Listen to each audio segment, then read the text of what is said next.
kebanggaan kami, hanya Engkau kekuatan kami, hanya Engkau segalanya dalam hidup kami. Terima kasih Tuhan, terima kasih Bapa, kami bersyukur, kami bersyukur. Haleluya, haleluya. Bapa, siang hari ini hati kami limpah dengan ucapan syukur. Setiap kali kami datang ke rumah-Mu yang kudus, ada anugerah yang baru, ada cinta kasih yang baru yang Tuhan sediakan bagi setiap kami ya Tuhan. Terima kasih Tuhan, terima kasih. Terima kasih buat kematian-Mu di kayu salib. Terima kasih untuk darah-Mu yang tercurah, yang membebaskan setiap kami. Terima kasih Engkau telah naik ke sorga dan Engkau memberikan kuasa bagi setiap kami. Kuasa untuk menang dari keinginan daging, kuasa untuk meninggalkan dosa. Dan terima kasih Engkau memberikan karunia yang melimpah-limpah, harta kekayaan sorgawi yang melimpah-limpah bagi setiap kami ya Tuhan. Untuk kami pakai dalam melayani jemaat, untuk kami pakai dalam membangun daripada gereja-Mu. Makasih buat siang hari ini ya Bapa. Kami bangga punya Allah yang luar biasa seperti Engkau. Dan siang hari ini kami mau duduk diam di kaki-Mu. Kami mau mendengarkan isi hati-Mu ya Tuhan. Urapi setiap kami. Urapi setiap kami ya Aba, sehingga setiap firman yang ditaburkan itu kami boleh mengerti, kami boleh lakukan, menjadi kesaksian di dalam kehidupan kami, sehingga melalui kehidupan kami ada karakter Kristus yang dapat dibaca oleh semua orang, sehingga banyak jiwa-jiwa yang akan mengaku bahwa Yesus adalah Tuhan, Yesus adalah Allah, Yesus adalah Juru Selamat. Terima kasih Bapa, berkati ibadah kami pada siang hari ini ya Tuhan. Kami dedikasikan ibadah ini hanya dalam kemuliaan, dalam nama Tuhan Yesus Kristus, Juru Selamat kami yang hidup. Sama-sama kita katakan amin, amin. Silakan duduk Bapak Ibu.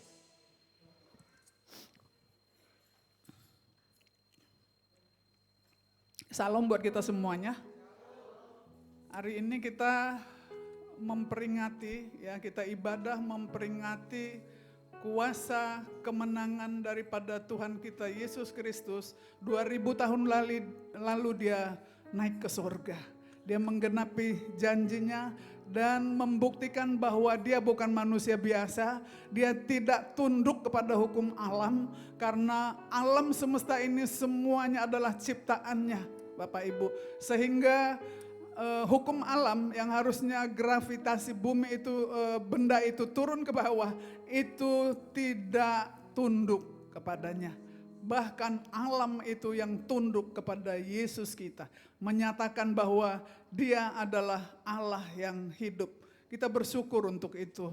Kita bersyukur ada di tempat ini untuk menguatkan kita, menguatkan iman kita, bahwa Allah yang kita sembah itu bukan biasa-biasa.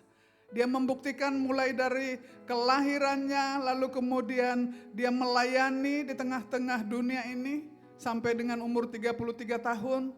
Kemudian dia mati, dia disalibkan, lalu kemudian dia 3 hari setelah kematiannya dia bangkit. Selama 40 hari dia terus menampakkan dirinya, menemui murid-murid untuk menguatkan mereka. Dan setelah 40 hari dia naik ke sorga. Allah kita luar biasa. Dan 10 hari setelah dia ada di sorga, dia menggenapi janjinya, dia mencurahkan rohnya yang kudus. Ya, rohnya yang kudus untuk menyertai kita sampai kepada kedatangannya yang kedua kali. Yesus membuktikan dia hidup. Kita lihat Kisah Para Rasul 1 ayat 3 ya. Kepada mereka ia menunjukkan dirinya setelah penderitaannya selesai, dan dengan banyak tanda ia membuktikan bahwa ia hidup. Sebab selama 40 hari dia berulang-ulang menampakkan diri dan berbicara kepada mereka tentang kerajaan Allah. Alkitab mencatat dan mengingatkan kita melalui kisah para rasul bahwa para murid itu menjadi saksi semua kisah yang terjadi pada Yesus, kehidupannya sebelum dia disalibkan, mati dan Yesus bangkit. Dia membuktikan bahwa dia hidup dan dia menguatkan seluruh murid-murid. Yesus menampakkan diri kepada murid-muridnya dalam banyak peristiwa, Bapak Ibu. Setelah kebangkitannya, ia membuktikan bahwa dia hidup. Yang tadinya murid-murid itu ketakutan pada saat Yesus disalibkan, maka ketika Yesus bangkit dari antara orang mati, ya, dia menguatkan murid-murid bahwa dia tidak mati. Kematian itu juga tidak berkuasa atas dia. Lalu kemudian Yesus terangkat ke sorga. Ya, setelah 40 hari dia menampakkan diri kepada murid-murid. Di dalam kisah para rasul 1 ayat 6 sampai dengan 11, Yesus terangkat ke sorga. Maka bertanyalah mereka yang berkumpul di situ, Tuhan, maukah engkau pada masa ini memulihkan kerajaan bagi Israel? Jadi selama bertahun-tahun pelayanan Yesus di bumi, murid Yesus itu bertanya-tanya tentang kerajaannya. Kapan kerajaan itu datang? Padahal dia tiap hari bersama-sama dengan Tuhan Yesus. Dan kalau nanti kerajaan itu ada, Yesus itu menjadi raja, mereka berharap mereka punya peranan, ya mungkin jadi perdana menteri, jadi staf ahli seperti itu ya. Karena menurut pandangan tradisional daripada Israel, Mesias adalah penakluk dunia yang akan membebaskan bangsa Israel dari penjajahan Romawi. Mereka cara pikirnya itu dunia ya. Mereka berharap bahwa Yesus itu akan menjadi raja di dunia ini. Tetapi yang Yesus bicarakan di dalam ayat 1 ini tadi, bahwa di dalam ayat 6 ini tadi yang dibicarakan Yesus adalah sebuah kerajaan rohani yang dimulai dari karya Roh Allah dalam kehidupan umat manusia ya. Kita lanjutkan. Dijawab oleh Yesus, jawabnya, engkau tidak perlu mengetahui masa dan waktu yang ditetapkan Bapa sendiri menurut kuasanya. Yesus menjawab bahwa Allah Bapa yang mengatur semuanya, segala jadwal peristiwa, ya segala jadwal peristiwa untuk dunia. Jadi termasuk rangkaian jadwal peristiwa dalam penyelamatan umat manusia yang dirancangkan oleh sorga melalui Yesus Kristus. Jadi dikasih tahu pada murid-muridnya, engkau tidak perlu mengetahui masa dan waktu.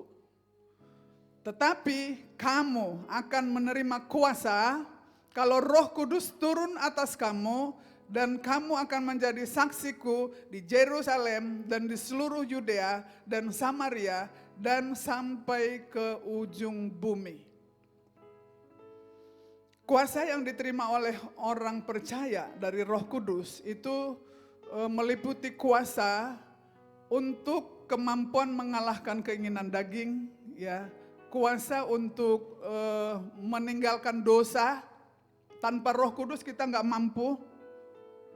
Kuasa untuk hidup di dalam kekudusan, dan kalau kita diberikan kuasa, maka ada tujuan daripada Tuhan Yesus bagi kita, bagi saudara dan saya, untuk menjadi saksinya.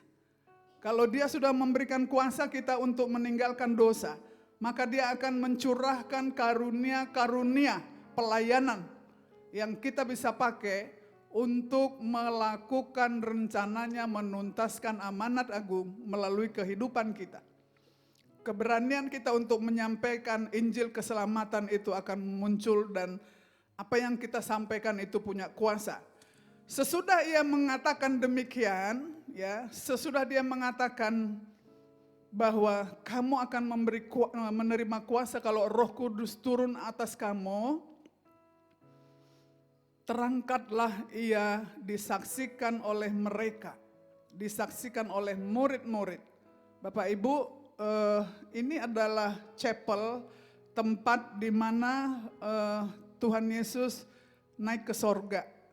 Jadi bagi yang sudah pernah ke Israel, di dalam chapel ini ada tapak kakinya Tuhan Yesus di sana. Ada tapak kakinya Tuhan Yesus, dan dari sinilah murid-murid menyaksikan Tuhan Yesus itu terangkat ke sorga. Ya, Tuhan Yesus terangkat ke sorga, betapa kagumnya. Kita bisa bayangkan ketika itu setelah Tuhan Yesus memberikan pesan-pesan kepada murid-murid, lalu dia terangkat pelan-pelan naik terus sampai awan menutupi pandangan mereka. Yesus naik ke sorga. Jadi saya percaya ketika Yesus naik ke sorga disaksikan oleh murid-murid, maka nanti pada saat kedatangannya kedua kali yang menyaksikan juga murid. Yang menyaksikan juga murid. Bapak, Ibu, dan saya, murid yang mau diajar, mengerti, dan melakukan kehendaknya. Ya, amin Bapak Ibu, itu kerinduan kita. Itu kerinduan kita. Jangan sampai kita nggak peka untuk menantikan kedatangannya kedua kali. Ayat 10, ketika mereka sedang menatap ke langit, waktu yang naik itu, waktu Yesus naik, tiba-tiba berdirilah dua orang yang berpakaian putih dekat mereka dan berkata kepada mereka, "Hai orang-orang Galilea, mengapakah kamu berdiri melihat ke langit? Yesus ini yang terangkat ke sorga, meninggalkan kamu, akan datang kembali dengan cara yang sama seperti kamu melihat dia naik ke sorga." Haleluya. Ini jelas sekali ya, jelas sekali. Nah, sekarang bagaimana respon murid-murid ketika murid menyaksikan Yesus terangkat ke sorga? Lukas 24 ayat 52. Mereka sujud menyembah kepadanya, lalu mereka pulang ke Yerusalem dengan sangat bersukacita. Jadi firman ini mengatakan bahwa Yesus terangkat ke sorga disaksikan oleh para murid, dan firman Tuhan berkata, murid-murid menyaksikan Tuhan Yesus naik ke sorga, mereka itu nggak bersedih. Beda ketika mereka menyaksikan Tuhan Yesus itu disalibkan, mati, itu kocar-kacir murid-muridnya, ya, ketakutan. Guru kami kok meninggal, kok dianiaya, kok disalib seperti itu. Mereka ketakutan, lalu mereka kembali kepada profesi mereka masing-masing. Ada yang kembali kepada menjadi penangkap ikan, ya, mereka kembali. Tetapi responnya setelah menyaksikan Tuhan Yesus naik ke sorga, ketakutan itu sirna Bapak Ibu. Karena mereka tahu Yesus itu bukan manusia biasa. Yesus itu adalah Allah. Dan mereka tidak sedih, tetapi mereka pulang dengan sangat bersukacita. Ini sangat kontradiksi dengan keadaan pada saat Tuhan Yesus mati di kayu salib. Waktu itu mereka ketakutan karena mereka nggak tahu apa yang akan terjadi. Bahkan mereka ketakutan mungkin akan dikejar-kejar oleh tentara Romawi. Seperti itu, ya. Tetapi kita lihat di sini mereka tidak bersedih, bahkan mereka bersukacita. Mengapa mereka bersukacita? Ya, karena mereka tahu firman telah digenapi. Nubuatan yang diucapkan para nabi dan oleh Yesus sendiri itu telah digenapi.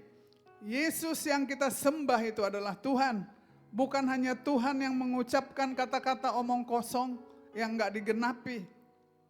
Tetapi dia adalah Tuhan yang menggenapi segala ucapannya. Ada dua pertanyaan di sini. yang menarik untuk kita pelajari dan mencari jawabannya ya dalam firman Tuhan, mengapa dan untuk apa Yesus naik ke sorga. Nah sekarang kita masuk yang pertama, mengapa Tuhan Yesus naik ke sorga. Mengapa dia naik ke sorga? Yang pertama, karena dia berasal dari sorga. Dia bukan berasal dari dunia ini. Dia katakan di dalam Yohanes 8 ayat 23, lalu ia berkata kepada mereka, kamu berasal dari bawah, aku dari atas, kata Tuhan kepada murid-muridnya. Kamu dari dunia ini, aku bukan dari dunia ini. Oleh sebab itu, dia setelah selesai semuanya, karya keselamatan yang sudah dirancangkan oleh sorga, maka dia kembali ke tempatnya di sorga. Tempatnya memang bukan di dunia ini. Kenapa? Karena kalau dia ada di dunia ini, maka dia terbatas. Dia hanya ada di Israel sana, ya. Tetapi ketika dia naik ke sorga, maka Roh Kudus yang tidak terbatas itu yang diberikan kepada kita semuanya. Jadi dia omnipresent, di mana-mana ada karena dia adalah Roh. Tuhan Yesus menyatakan bahwa ia bukan berasal dari dunia ini. Filipi 2 ayat 10 juga berkata, supaya dalam nama Yesus bertekuk lutut segala yang ada di langit dan yang ada di atas bumi dan yang ada di bawah bumi. Luar biasa ya. Ia adalah Allah yang patut kita sembah dan patut kita banggakan, kita agungkan.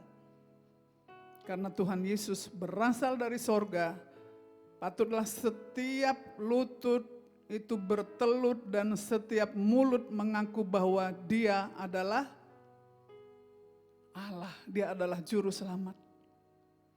Yang kedua, mengapa Yesus itu naik ke sorga? Karena tugasnya di dunia ini sudah selesai. Ya, karena tugasnya di dunia ini sudah selesai. Sebelum Tuhan Yesus naik ke sorga, ia berkata dalam Yohanes 4 ayat 34, kata Yesus kepada mereka, makananku ialah melakukan kehendak Dia yang mengutus aku dan menyelesaikan pekerjaannya. Jadi Tuhan ada di tengah-tengah dunia ini, Yesus sebagai manusia untuk melakukan pekerjaan yang sudah dirancangkan oleh Bapa. Menyelamatkan umat manusia karena begitu besarnya kasih Allah akan dunia ini. Jadi dia melakukan kehendak Bapa yang mengutus dia. Dia diutus dari sorga. Karena begitu besar kasih Allah akan Bapak, Ibu, dan saya yang sudah jatuh ke dalam dosa. Maka tidak ada darah binatang yang mampu untuk menebus kita dari perbuatan dosa. Berapa banyak darah binatang yang disembelih ya setiap kali orang berdosa pada saat itu, maka dipersembahkan korban, darahnya tercurah setiap kali melakukan dosa. Allah Bapa melihat itu enggak mungkin manusia untuk melakukan itu. Maka karya keselamatan itu dirancangkan melalui Yesus Kristus. Dia mati di kayu salib. Dan setelah tugasnya selesai, dia kembali ke sorga.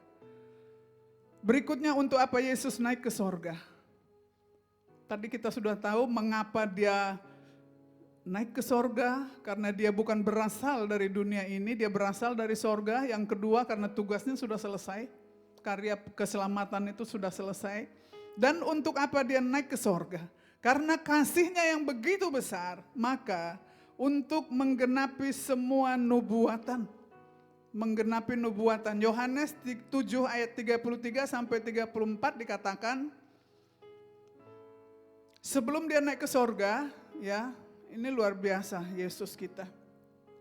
Yesus berkata begini, tinggal sedikit lagi waktu saja aku ada bersama kamu dan sesudah itu aku akan pergi kepada Dia yang telah mengutus aku. Waktu itu murid-murid mendengar ini, kemana ya guru ini pergi? Kemana Yesus ini pergi gitu? Pikiran mereka itu tidak bisa menjangkau itu. Kamu akan mencari aku, tetapi tidak akan bertemu dengan aku sebab kamu tidak dapat datang ke tempat di mana aku berada. Ini tidak dapat datang karena apa? Roh Kudus belum turun ya. Kalau Roh Kudus itu sudah turun ya, maka kita mampu untuk melakukan kehendak Bapa. Kita tahu jalan kemana Bapa pergi. Yesus mengatakan nubuatan ini kepada murid-muridnya dan dia katakan, tinggal sedikit waktu saja. Dan ini digenapi ya. Dia naik ke sorga untuk menggenapi nubuatan yang diucapkan oleh mulutnya sendiri. Jadi tidak ada satupun janji firman itu yang tidak digenapi. Bapak Ibu, kalau ada janji firman yang belum digenapi di dalam hidup kita, di dalam keluarga kita, ya, tinggal tunggu. Pasti semuanya akan digenapi sesuai dengan waktunya Tuhan. Lalu kemudian untuk apa Tuhan Yesus naik ke sorga? Yang kedua, seperti lagu kita tadi ya, untuk menyediakan tempat bagi kita orang percaya. Untuk menyediakan tempat bagi kita orang-orang percaya. Bukan kepada orang-orang yang beragama Kristen, kalau hanya sekedar agama, ya, hanya sekedar datang beribadah. Tetapi tidak membangun hubungan dengan Tuhan, tidak menjadi pelaku firman-Nya. Tempat kita bukan di sana. Jelas sekali dikatakan ya. Yohanes 14 ayat 1 dan sampai dengan 4. Ayat 1, janganlah gelisah hatimu, percayalah kepada Allah, percaya juga kepadaku. Ini sebelum dia berangkat ke sorga ini Bapak Ibu, sebelum naik ke sorga. Dia berkata kepada murid-muridnya, jangan gelisah hatimu. Percayalah kepada Tuhan. Yang kedua, di rumah Bapakku banyak tempat tinggal. Jika tidak demikian tentu aku mengatakannya kepadamu, sebab aku pergi ke situ untuk menyediakan tempat bagimu. Untuk menyediakan tempat bagi kita semuanya. Dan apabila aku telah pergi ke situ dan telah menyediakan tempat bagimu, ini janjinya yang dahsyat Bapak Ibu. Kalau tadi nubuatan sebelum dia naik ke sorga itu dia ucapkan, sebentar lagi waktunya aku akan naik ke sorga. Ini janji yang belum digenapi, tetapi saya percaya pasti akan digenapi. Aku akan datang kembali. Yesus yang naik ke sorga itu akan datang kembali. Kalau tempat kita di sorga itu sudah siap. Dan membawa kamu ke tempatku, kata Tuhan. Supaya apa? Supaya di tempat di mana aku berada, kamu pun berada. Dahsyat Bapak Ibu. Dan kemana aku pergi, kamu tahu jalan ke situ. Karena jalan ke situ hanya melalui satu nama, Tuhan Yesus. Dialah jalan keselamatan dan hidup. Tidak ada satupun yang bisa sampai kepada Allah Bapa, ke sorga, kalau tidak melalui Yesus. Jadi yang kedua, untuk apa Tuhan Yesus naik ke sorga? Untuk menyediakan tempat bagi saudara dan saya. Karena apa? Kita duduk di sini sementara ya. Dunia ini bukan tempat kita yang sesungguhnya. Tidak selama-lamanya kita ada di dunia ini. Semuanya terbatas dan semuanya ada akhirnya, ada ujungnya. Ya, ada waktu lahir, ada waktu meninggal, seperti itu. 1 Petrus 1 ayat 17 berkata bahwa hendaklah kamu hidup dalam ketakutan. Ketakutan bukan berarti ketakutan maksudnya menjauh ya. selama kamu menumpang di dunia ini. Dunia ini hanya tempat persinggahan sementara Bapak Ibu, jadi oleh sebab itu jangan terlalu menghabiskan banyak waktu hanya untuk mengejar dunia ini. Tetapi tujuan kita adalah bersama-sama dengan Yesus selama-lamanya di tempat kekekalan. Hanya ada dua tempat. Hanya ada dua tempat, kehidupan kekal dan kematian kekal. Pilihan itu semuanya ada pada kita Bapak Ibu. Tetapi kita nggak perlu takut ya. Karena Yesus berkata dalam Yohanes 14 ayat 1 dan 2 tadi, jangan gelisah hatimu, jangan gelisah, percaya saja. Orang-orang percaya itu tidak bantah-bantahan untuk melakukan kehendaknya ya.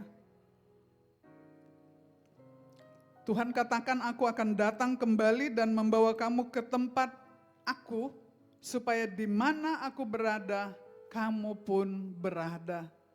Luar biasa ya, dunia ini bukan tempat kita selama-lamanya. Apapun yang kita miliki di dunia ini gak ada yang kekal, termasuk keluarga kita, suami, istri, anak-anak, keluarga besar, gak ada yang kekal. Gak ada yang kekal. Suatu saat semuanya akan berakhir. Kekekalan itu hanya bersama Yesus Kristus. Oleh sebab itu, jangan sia-siakan waktu yang masih diberikan oleh Tuhan. Sungguh-sungguhlah dalam beribadah. Ya, jangan main-main Bapak Ibu, kita nggak tahu waktunya kapan. Kita nggak tahu waktunya kapan.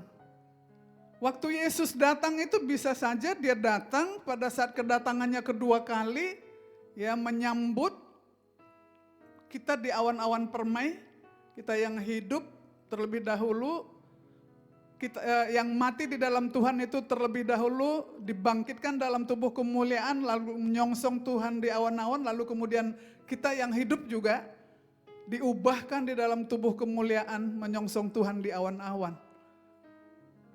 Itu kita nggak tahu waktunya kapan, atau waktu kita udah selesai. Kayak Pak Willem kan udah selesai kan? Udah selesai gitu. Sudah selesai, baik sehat, sakit, tua, muda, semuanya kita akan selesai. Jangan sia-siakan waktu yang ada. Bangun hubungan dengan Tuhan. Yang terakhir, untuk apa Tuhan Yesus naik ke sorga? Supaya Roh Kudus turun atas kita. Yohanes 16 ayat 7 dikatakan, namun benar yang kukatakan ini kepadamu adalah lebih baik, adalah lebih berguna bagi kamu, lebih berguna bagi kita semua jika Yesus pergi. Sebab jikalau Yesus tidak pergi, penghibur itu, Roh Kudus itu tidak akan datang kepada kita semuanya ya. Tetapi jikalau aku pergi, kata Yesus, aku akan mengutus dia kepadamu. Mengutus dia kepada kita semuanya. Dan ditepati janjinya di dalam Kisah Para Rasul 1 ayat 8. Kisah 1 ayat 8 ini dikatakan, tetapi kamu akan menerima kuasa kalau Roh Kudus turun ke atas kamu dan kamu akan menjadi saksiku di Yerusalem, di seluruh Judea dan Samaria dan sampai ke ujung bumi. Jadi ketika murid-murid itu menantikan sesuai apa yang dikatakan oleh Tuhan ketika dia mau naik ke sorga, tunggu di tempat ini. Tunggu di loteng ini ya. 10 hari aku akan mencurahkan rohku kepadamu. Mereka tunggu Bapak Ibu, murid-murid tunggu. Dan benar setelah 10 hari Tuhan Yesus naik ke sorga, Roh Kudus turun. Mereka semuanya dilawat oleh Roh Kudus. Lidah-lidah api itu hinggap di atas kepala daripada murid-murid. Dan mereka mulai berkata-kata dalam bahasa yang mereka tidak kenal. Dan tanda-tanda orang yang dibaptis oleh Roh Kudus, dia akan berkata-kata dalam bahasa roh. Ketika Roh Kudus turun untuk memenuhi kehidupan kita, maka apa yang terjadi, Bapak Ibu? Tuhan katakan kita akan menerima kuasa, ya, menjadi saksinya. Kuasa apa? Di awal tadi sudah saya jelaskan bahwa kuasa untuk meninggalkan dosa. Kuasa untuk hidup dalam kekudusan. Kuasa untuk mematikan keinginan daging. Kenapa kuasa itu dikasih? Karena Tuhan ingin kita dipakai menjadi alatnya. Tuhan ingin rohnya itu tinggal diam di dalam baitnya, yaitu tubuh kita, dalam hati kita. Maka dia berikan kuasa supaya kita mampu hidup kudus dan Roh Kudus itu ada di dalam kita. Dan ketika Roh Kudus itu ada di dalam kita, maka dia akan memberikan kita, memperlengkapi kita dengan karunia-karunia ilahi yang begitu banyak.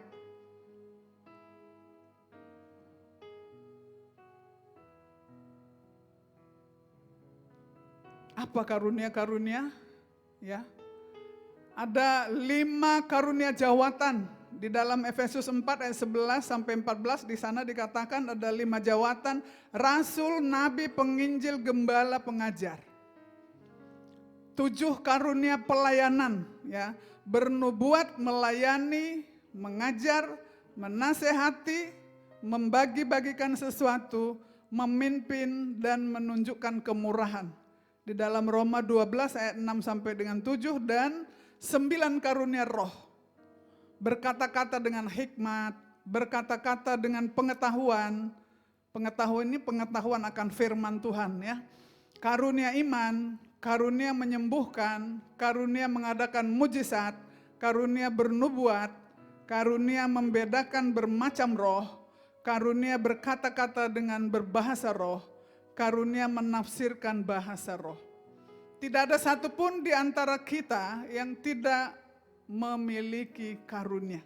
Dan karunia ini diberikan oleh Tuhan itu cuma-cuma sesuai dengan kehendaknya. Ada yang dikasih karunia yang pasti berbeda-beda karena memang kita ini untuk saling melengkapi, ya, saling melengkapi. Jadi kalau Bapak Ibu punya karunia itu jangan disimpan. Jangan disimpan dan jangan dianggap kecil karunia yang diberikan oleh Tuhan. Karena kita ini adalah tubuh Kristus, diberikan karunia yang berbeda-beda untuk saling melengkapi, untuk membangun jemaat, ya, untuk membangun gereja Tuhan. Bukan untuk diri kita sendiri. Bukan untuk menyombongkan diri kita. Jadi jangan iri kalau orang lain itu karunianya menurut kita lebih hebat gitu ya. Gak ada, semuanya sama di mata Tuhan. Semuanya sama. Apakah kita dikasih 5 talenta, 2 talenta, atau 1 talenta, yang Tuhan lihat itu bagaimana kita bertanggung jawab, bagaimana kita dengan tulus bertanggung jawab, bekerja untuk melipat gandakan talenta yang Tuhan percayakan kepada kita. Ya. Jadi Bapak Ibu ambil pelayanan dimanapun. Mulai dari FA mungkin begitu ya, melayani di rumah, mendahului melayani. Karena yang melayani itulah yang besar di mata Tuhan.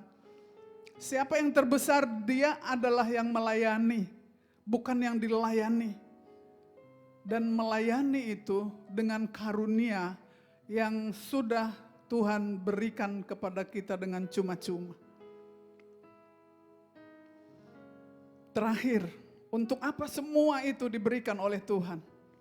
Goalnya itu satu aja sebenarnya, ya. Matius 28 ayat 19 sampai 20. Ini adalah goal, tujuan daripada Tuhan untuk memakai Bapak Ibu dan saya, memberikan karunia-karunia roh.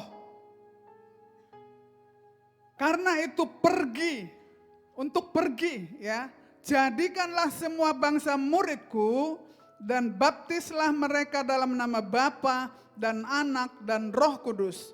Dan ajarlah mereka melakukan segala sesuatu yang telah kuperintahkan kepadamu, dan ketahuilah aku menyertai kamu senantiasa sampai kepada akhir zaman. Amin. Ini goalnya Bapak Ibu.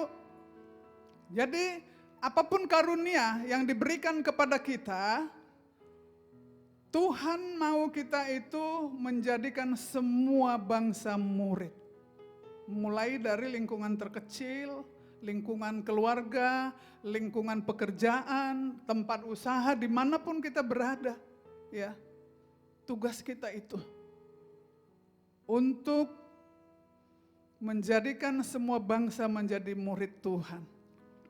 Kalau semua bangsa itu sudah mendengar kabar baik bahwa Yesus itu adalah Tuhan, Yesus itu adalah Juru Selamat, maka kesudahannya itu sudah dekat Bapak Ibu. Kesudahannya sudah dekat. Jadi ambil bagian, ambil peranan ya melalui kehidupan kita supaya kita boleh menjadi saksi. Kita boleh memenangkan jiwa. Bawa jiwa-jiwa untuk datang kepada Tuhan. Dan kita yang sudah mengerti kebenaran firman Tuhan, jaga diri kita baik-baik. Karena selama kita ada di tengah-tengah dunia ini, kita ini nggak nyaman. Ya, kita akan selalu ditarik oleh penguasa dunia ini untuk menjauh daripada Tuhan. Biarlah kuasa kenaikan Tuhan Yesus, kuasa kebangkitannya, kuasa kenaikannya itu berkuasa di dalam hidup kita. Segala potensi yang ada, yang berasal daripada Tuhan, itu gunakan. Jangan simpan. Amin. Ya, saya undang kita semua bangkit berdiri.